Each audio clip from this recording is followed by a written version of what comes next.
আসসালামু আলাইকুম everyone, welcome to study of geography. Presentation making part 2 নিয়ে চলে এসেছি। আজকের ক্লাসে আমরা প্রেজেন্টেশন কিভাবে ডেমো দিয়ে আমরা এক্সাম্পল দিয়ে বোঝানোর চেষ্টা করব যে কিভাবে প্রেজেন্টেশন মেক করতে হয়। কিছু বিষয় রয়েছে যেগুলো আর কি প্রেজেন্টেশন স্লাইড মেক করার জন্য অনেকটাই গুরুত্বপূর্ণ, সেটা নিয়েই আজকে কথা বলবো। ওকে, অ্যাকচুয়ালি ফ্রন্ট, তারপর আমরা কোন ফ্রন্টে আমরা রাখলে আমাদের প্রেজেন্টেশন স্লাইডটা দেখতে অনেক সুন্দর লাগবে বা বোঝা যাবে। অনেক সময় হয় কি যে আমরা ওয়ার্ডে যে ধরনের ফ্রন্ট দিয়ে কাজ করি বা যে ধরনের সাইজ দিই সেটা কিন্তু প্রেজেন্টেশনের ক্ষেত্রে বা পোস্টারের ক্ষেত্রে রাইট হয় না। এর জন্য এক্স্যাক্ট আমাদের একটা সাইজ, ফ্রন্ট সাইজ বা এক্স্যাক্ট একটা টাইটেলের জন্য বা আমরা যদি চাই যে আমরা ফ্রন্ট পেজ করব, সেক্ষেত্রে আমাদের কি ধরনের ফন্টে রাখতে হবে, এইসবগুলো আর কি, এগুলো নিয়েই আজকে ডিসকাস করব এবং কিভাবে আমরা গ্রাফ বা পিকচার অ্যাড করতে পারি সেগুলোও আমরা আজকের ক্লাসে দেখব। ওকে, তাহলে আমরা ডিজাইনের মাধ্যমে আমরা দেখেছিলাম যে কোনো একটা ডিজাইন কিন্তু আমরা এখানে অ্যাপ্লাই করতে পারি, রাইট? আমরা যে কোনো একটা ডিজাইন আমরা দিয়ে দেই, মোটামুটি একটা স্ট্যান্ডার্ড মেনটেন করে একটা যে কোনো একটা ডিজাইন আমরা এখানে অ্যাপ্লাই করতে পারি। ওকে, এটা অনেক ভালো দেওয়ার জন্য, অ্যাপ্লাই করার জন্য। আমরা যদি নতুন নিউ আর স্লাইড অ্যাড করতে চাই, এভাবে আমরা অ্যাড করতে পারি। নিউ স্লাইড অ্যাড করে ফেললাম। এখন ফার্স্ট স্লাইডে নর্মালি এখানে আমরা চাইলেই কি করতে পারি, এখানে কিন্তু আমরা চেঞ্জ করতে পারি লেআউটে, যে আমরা এটা টাইটেল পেজ চাচ্ছি বা আমরা একটা ব্ল্যাঙ্ক পেজ চাচ্ছি, সেক্ষেত্রে কিন্তু আমরা এই ব্ল্যাঙ্ক পেজটা নিয়ে নিতে পারি। ওকে, এখন আমি বলেছি যে যদি আমরা কিছু লিখতে চাই বা কিছু টাইপ করতে চাই, সেক্ষেত্রে আমাদের শেপ নিতে হবে। আমরা চাইলে এখান থেকে টেক্সট নিতে পারি। এখন আমরা টেক্সট নিব, নেওয়ার পর আমরা হচ্ছে একটা আমাদের প্রেজেন্টেশনের একটা টাইটেল মেক করব। তাহলে আমাদের প্রেজেন্টেশনটা কিসের উপরে হবে, আমরা যে টপিকটার উপরে সিলেক্ট করব প্রেজেন্টেশনটা দিব, সেভাবে আমরা লিখতে পারি। যা প্রেজেন্টেশন অন, টপিকটা লিখে দিলাম যে ক্লাইমেট চেঞ্জ আর গ্লোবাল ওয়ার্মিং, রাইট? এভাবে আমরা করতে পারি। একটা টপিকের উপর আমরা প্রেজেন্টেশন দিচ্ছি, এরকম এটা আমরা লিখতে পারি। সাপোজ আমরা একটা টপিক এখানে অ্যাড করে দিলাম, কোথাও একটা পেস্ট করে কপি করে নিয়ে এসে দেন পেস্ট করে দিলেও হবে। আমরা এটা হচ্ছে এনভায়রনমেন্ট অ্যান্ড এনভায়রনমেন্টাল স্টাডিজের উপরে একটা প্রেজেন্টেশন মেক করব। যে কোনো একটা টপিক হতে পারে, আমি জাস্ট বোঝানোর জন্য এই টপিকটা নিয়েছি। আচ্ছা, এনভায়রনমেন্ট অ্যান্ড এনভায়রনমেন্টাল স্টাডিজের একটা সাবজেক্ট, এটার উপরে যে কোনো একটা টপিকে আমি প্রেজেন্টেশনটা মেক করব। এখন আমার যেটা করতে হবে, আমি এটা কোন ফ্রন্টে রাখতে চাই। ওকে, ফ্রন্ট আমার এটা আমার ইচ্ছা মতো আমি রাখতে পারি। এটা চাইলে আমি এটা টিচারের অনেক সময় টিচার ডিমান্ড থাকে, টিচার বলে দেয় যে এবার এটাতে রাখা যাবে বা এরিয়াল রাখতে হবে বা যে কোনো একটা কিছু বলে দেয় টিচার। তো এটা হেডিং যদি আমরা দেই, যে কোনো একটা কিছু আমরা এখান থেকে সিলেক্ট করে নিতে পারি, রাইট? এখন আমরা সাইজটা কি লিখব, যে আমাদের ফন্টের সাইজটা কত হবে। তো এক্ষেত্রে 38 বা 36 কিন্তু স্ট্যান্ডার্ড সাইজ, ঠিক আছে? মানে টাইটেলের জন্য এটা মাথায় রাখতে হবে, 36 আর 38। এখন আমরা এখানে দেওয়ার পর আমরা এখন চাচ্ছি কি একটু ছবি অ্যাড করতে। কিভাবে আমরা ছবি অ্যাড করতে চাই, আমরা লোগো, অনেক সময় বিভিন্ন ইউনিভার্সিটির লোগো থাকে, তাহলে আমরা গুগল ক্রোমে চলে যাব। যাওয়ার পর আমরা যেটার লোগো চাচ্ছি সেইটা টাইপ করে নেব। আমি ডিউ লোগো অ্যাড করতে চাচ্ছি, তাহলে আমরা কি করব, ওকে, তাহলে আমাদের ঢাকা ইউনিভার্সিটির যে লোগোটা বা আমরা যেটা আমরা সেভ করতে চাইবো, সেই ছবিটাকে আমাদেরকে ফার্স্টে সেভ করে নিতে হবে। ডেস্কটপে কোনো একটা ফোল্ডারে বা যে কোনো একটা ফোল্ডারে আমরা পিকচারটাকে সেভ করে নিব। ওকে, এখন আমাদের যেটা করতে হবে সেটা হচ্ছে আমরা দুইভাবে ছবি অ্যাড করতে পারি। একটা হচ্ছে সরাসরি ডেস্কটপ থেকে কপি করে এনে পেস্ট করতে পারি। আমরা যে ছবিটা ডাউনলোড করেছি সেখানে যে আমরা জাস্ট কপি করে আমরা পেস্ট করে দিতে পারি, এটা একটা করতে পারি। আর একটা ডিরেক্ট ইনসার্ট করতে পারি। আমরা এখান থেকে কপি করে আমাদের যে এক্সপেক্টেড যেখানে আমরা দিব, বাট মনে রাখতে হবে অবশ্যই কিন্তু আমাদেরকে কি করতে হবে, একটা শেপ নিয়ে দেন আমাদেরকে অ্যাড করতে হবে, না হলে কিন্তু পেস্ট করলে পিকচারটা আসবে না। আচ্ছা, এভাবে আমরা অ্যাড করে দিতে পারি পিকচারটা।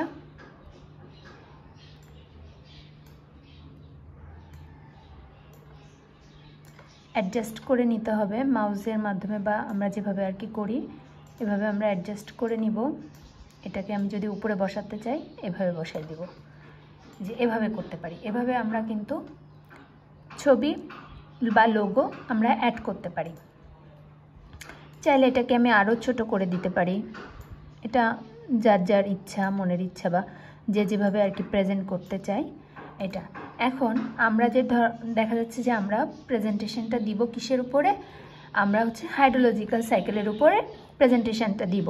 তাহলে আমরা কি করব, আমরা টাইটেলটা কিভাবে লিখতে পারি, আমরা এভাবে লিখতে পারি। একটা শেপ, একটা ফাইল নিয়ে নেই, নেওয়ার পর আমি এখানে লিখতে পারি প্রেজেন্টেশন অন হাইড্রোলজিক্যাল সাইকেল। এটাকে আমরা এবার ফন্টটা একটু চেঞ্জ করে দেই, যেহেতু আমরা এটা টাইটেল করছি। তো এখান থেকে আমরা এটাকে হেডিং লাইন করে দিলাম, আর এখান থেকে আমরা করে দিলাম হচ্ছে 36, এটাকে করে দিলাম। এখান থেকে কিন্তু আমরা ইচ্ছা মতো এটাকে অ্যাডজাস্ট করে নিতে পারি, মাঝ বরাবর এভাবে নেওয়া যেতে পারে। এখন আমরা যে টপিকটা সাবজেক্টটা করেছি এটা এই বরাবর লিখে দিলাম। এটাকে চাইলে আপনি বোল্ডও করতে পারেন। কিভাবে করবেন, হোমে যে এখানে যে বোল্ড অপশান রয়েছে এটা করলে কিন্তু বোল্ড হয়ে যাবে। এখন আমরা যে পরের যেটা করেছিলাম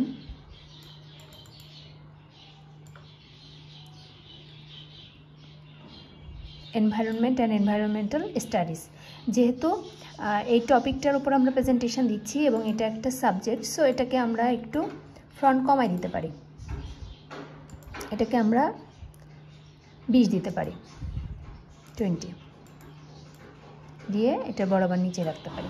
তো এভাবে কিন্তু আমরা পিকচার অ্যাড করতে পারি এবং এভাবে আমরা টাইটেল অ্যাড করে দিতে পারি।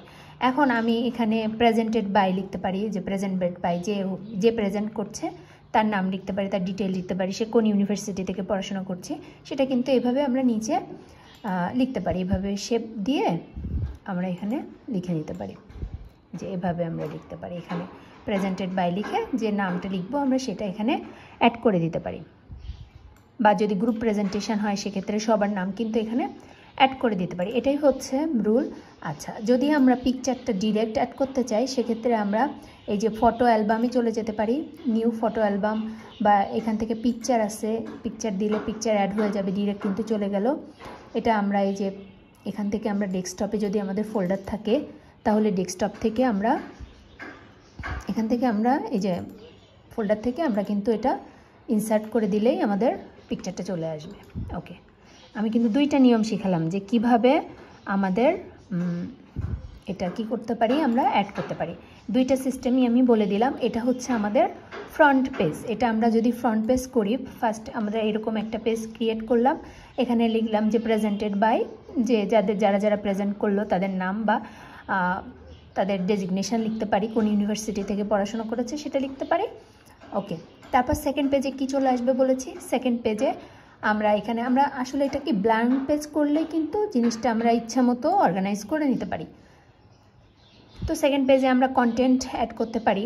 তাহলে কিভাবে কন্টেন্ট, টপিকের উপর আমরা প্রেজেন্টেশন দিচ্ছি, মানে কি আমাদের প্রেজেন্টেশনে থাকছে সেটার একটা ওভারভিউ আমরা এখানে অ্যাড করতে পারি। কন্টেন্ট লিখে এখানে আমরা সেটা অ্যাড করে দিতে পারি। যদি আমাদের প্রেজেন্টেশনটা হাইড্রোলজিক্যাল সাইকেলের ওপর হয় সেটার ক্ষেত্রে আমরা হাইড্রোলজিক্যাল সাইকেল রিলেটেড আমরা কি অ্যাড করতে যাচ্ছি, ডেফিনেশন বা আমরা কি অ্যাড করতে যাচ্ছি সেটাও কিন্তু আমরা অ্যাড করে কন্টেন্ট লিখে দেন বাকি কন্টেন্টগুলো আমরা এখানে অ্যাড করে দিতে পারি। এটা আমাদের কি করতে হয়, অনেক ধরনের চার্ট অ্যাড করতে হয় বা ডায়াগ্রাম অ্যাড করতে হয়। সেটা আমরা কিভাবে করতে পারি, সেটাই যে হোমের পরে যে ইনসার্ট রয়েছে সেই ইনসার্টে যাওয়ার পর আমরা এখান থেকে এই যে বিভিন্ন ধরনের বার, গ্রাফ এখান থেকে কিন্তু মেক করে নেওয়া যাবে, বা কোথাও যদি আমরা মেক করে থাকি সেখান থেকে কিন্তু আমরা এখানে ডিরেক্ট কপি পেস্ট করতে পারবো। এখানে পাই চার্ট যদি আমি অ্যাড করতে চাই, সাপোজ এই পাই চার্টটা আমি অ্যাড করব, সেটা কিন্তু এখানে দিলে অ্যাড হয়ে যাবে। ঠিক আছে, এটা হচ্ছে বিষয়। এটা কিন্তু মেক করেও আমরা করতে পারি বা ডিরেক্ট এখানেও কিন্তু আমরা মেক করতে পারি। ঠিক আছে, এটা কিন্তু প্রসেস। ওকে, তাহলে এখন আমরা যদি কোনো চিন্তা করি যে না আমরা কোনো শেপ দিয়ে কোনো একটা ফিগার মেক করব, সেটাও কিন্তু এখান থেকে বিভিন্ন শেপ নিয়ে আমরা এখানে ফিগার মেক করতে পারি। তারপর স্মার্ট আর্টের জন্য আরও বিভিন্ন ধরনের এখানে রয়েছে, সাইকেল রয়েছে, প্রসেস রয়েছে, হায়ারার্কি রয়েছে, রিলেশনশিপ রয়েছে। এগুলোও কিন্তু আমরা আমাদের প্রেজেন্টেশন সুন্দর করার জন্য অ্যাপ্লাই করতে পারি। তারপর এখানে হচ্ছে চার্টে আমি আরেকটু দেখাই, এখানে কিন্তু লাইন বার যে লাইনগুলো রয়েছে এটাও কিন্তু অ্যাড করা যায়। এগুলো অনেক সুন্দর অ্যাড করা যায়। এটা প্রেজেন্টেশনের শোটা কিন্তু আরও সুন্দর বাড়িয়ে দেয়, প্রেজেন্টেশনটা আরও সুন্দর হয়, অ্যাট্রাকটিভ লাগে। যত সুন্দর প্রেজেন্টেশন স্লাইড হবে তত কিন্তু প্রেজেন্টেশনটা অনেক বেশি ভালো হবে। আর প্রেজেন্টেশনের ক্ষেত্রে এটা মাথায় রাখতে হবে যে প্রেজেন্টেশন যে স্লাইড আমরা তৈরি করব সেটাতে কিন্তু আমরা কিওয়ার্ডগুলো ইউজ করব, জাস্ট ডিরেক্ট লাইন কিন্তু ইউজ করাটা ঠিক না। দেখা যাচ্ছে যে আমরা একটা ফিগার দিলাম বা একটা চার্ট দিলাম, সেটা সম্পর্কে যখন যে স্পিচ ডেলিভারি করবে সেই কিন্তু সেটা সম্পর্কে সুন্দর মতো করে সেই বলে দিবে, বাট ফিগারটা জাস্ট এখানে থাকবে। এটাই হচ্ছে প্রেজেন্টেশনের রুল। এভাবেই হচ্ছে আমরা বিভিন্ন পিকচার, বিভিন্ন চার্ট, ডায়াগ্রাম এভাবে কিন্তু আমরা প্রেজেন্টেশনে অ্যাড করতে পারি। এখানে জাস্ট আমি একটা স্লাইড অ্যাড করেছি যে বোঝানোর জন্য যে এনভায়রনমেন্ট। এখন আমি যদি এনভায়রনমেন্ট সম্পর্কে ডিটেল কিন্তু এখানে আমি বলবো না যে এনভায়রনমেন্ট কী বা কী, এটার ডেফিনেশনটা কী, সব কিছু আমার বলার কিন্তু দরকার নাই। জাস্ট এরকম সিম্পল একটা স্লাইড আমি এখানে অ্যাড করে দিব যে এনভায়রনমেন্ট কি, a sum total of all the living and non living element and their effect that influence human life. এটা কিন্তু এনভায়রনমেন্টের ডেফিনেশন। সো আমি যখন এটা স্পিচ রেডি করব তখন কিন্তু আমি এটা ডিটেল বলে দিব। বা এই যে অ্যাটমসফিয়ার, এনভায়রনমেন্টের যে অ্যাটমসফিয়ার, হাইড্রোস্ফিয়ার, লিথোস্ফিয়ার, বায়োস্ফিয়ার, এগুলো কিন্তু ডিটেল আমার কিছু বলার দরকার নাই। যখন আমি এটা স্পিচ দিব বা যখন আমি প্রেজেন্টেশনটা বলবো তখন কিন্তু আমি ডিটেল এগুলা বলে দিব। তো এভাবেই হচ্ছে আমাদের প্রেজেন্টেশনটা মেক করতে হবে। এখন আমি বলেছিলাম যে হাইড্রোলজিক্যাল সাইকেলের উপরে প্রেজেন্টেশনটা। ওকে, তাহলে এই যে হাইড্রোলজিক্যাল সাইকেলের উপর যদি আমি প্রেজেন্টেশনটা দেই, তাহলে জাস্ট ফিগারটা অ্যাড করে যখন আমি স্পিচ ডেলিভার করব তখন কিন্তু এটা ডিটেইল আমাকে বলে দিতে হবে। সো এখানে কিন্তু আমার ডিটেইল হাইড্রোলজিক্যাল সাইকেলের ডেফিনেশন বা আদার্স যেগুলো আমি বলবো সেগুলো কিন্তু আমার স্লাইডে অ্যাড করার কোনো দরকার নাই। এটাই হচ্ছে প্রেজেন্টেশন, স্ট্যান্ডার্ড প্রেজেন্টেশনের রুল। চাইলেই আমি যে ইচ্ছা মতো যেমন চাইলো সেটা দিয়ে দিলাম, এটা কিন্তু দেওয়া যাবে না। তো একটা সুন্দর স্ট্যান্ডার্ড প্রেজেন্টেশন মেক করতে গেলে অনেক কিন্তু বিষয় মাথায় রাখতে হবে। ওকে, পরবর্তীতে আমরা অ্যানিমেশনটা দেখব। আজকে এই পর্যন্ত, ধন্যবাদ।